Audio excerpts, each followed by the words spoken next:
आज आपण या व्हिडिओमध्ये देशातली सर्वात मोठी सार्वजनिक बँक भारतीय स्टेट बँक म्हणजेच SBI बँकेने सर्व जनधन खातेधारकांसाठी व तसेच नवीन जनधन खाते उघडणाऱ्यांसाठी एक आनंदाची व दिलासादायक बातमी दिली आहे। त्याबद्दलची संपूर्ण सविस्तरपणे माहिती देणार आहोत, तरीही आपण हा महत्त्वाचा व्हिडिओ शेवटपर्यंत पहा मित्रांनो। PMJDY म्हणजेच प्रधानमंत्री जनधन योजनेअंतर्गत देशातील महिला व सर्वसामान्य गरीब नागरिकांचे बँक खाते शून्य रकमेसह म्हणजेच झिरो बॅलन्स अकाउंट बँका, पोस्ट ऑफिस आणि राष्ट्रीयकृत बँकांमध्ये उघडले जाते। पंतप्रधान जनधन योजनेअंतर्गत उघडण्यात आलेल्या खात्यांवर विविध सरकारी योजनांचा लाभ मिळतो, जसे की लाडकी बहीण योजना, मुख्यमंत्री अन्नपूर्णा मोफत गॅस सिलेंडर योजना, PM किसान योजना, नमो शेतकरी योजना, मोफत रेशन धान्य योजना,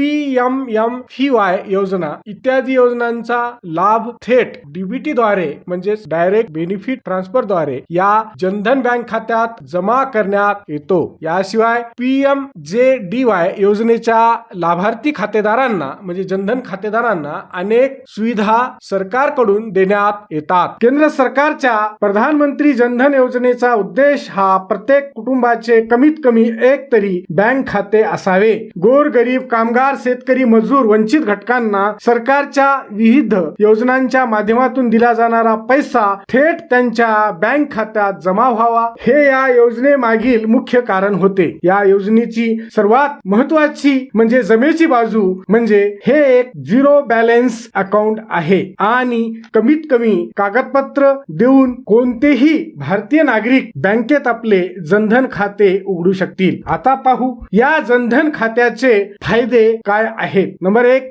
जनधन खात्यासोबतच खातेधारकाला 1 रुपये डेबिट कार्ड दिले जाते। या कार्डवर 2 लाख रुपयांचा दुर्घटना विमा दिला जातो। नंबर 2, जनधन खातेधारकाचा दुर्दैवाने अपघाती मृत्यू झाल्यास त्याच्या कुटुंबाला 2 लाख रुपयांची रक्कम दिली जाते। नंबर 3, याशिवाय जर जनधन खातेधारकाचा अपघात झाल्यास त्याला 30,000 रुपये दिले जातात। नंबर 4, भारतात राहणारा कोणताही नागरिक ज्याचे वय कमीत कमी 10 वर्ष किंवा त्याहून अधिक आहे तो जनधन खाते उघडू शकतो। नंबर 5, सर्व सरकारी योजनांचे पैसे या जनधन बँक खात्यात सरकारकडून जमा केले जातात व तसेच देशभरामध्ये कुठेही या जनधन खात्यातून पैसे ट्रान्सफर करता येतात। नंबर 6, या बँक खात्यात बॅलन्स मेंटेन करण्याची खातेदारांना आवश्यकता नाही, म्हणजेच कमीत कमी बॅलन्स ठेवण्याची खात्यामध्ये काही गरज नाही, कारण हे एक झिरो बॅलन्स अकाउंट आहे। नंबर 7, जनधन खातेधारकाला आपल्या बँक खात्यात पैसे नसतानाही 10,000 रुपयापर्यंतची रक्कम मिळू शकते, म्हणजेच 10,000 रुपयांची ओव्हरड्राफ्ट सुविधा मिळते। मात्र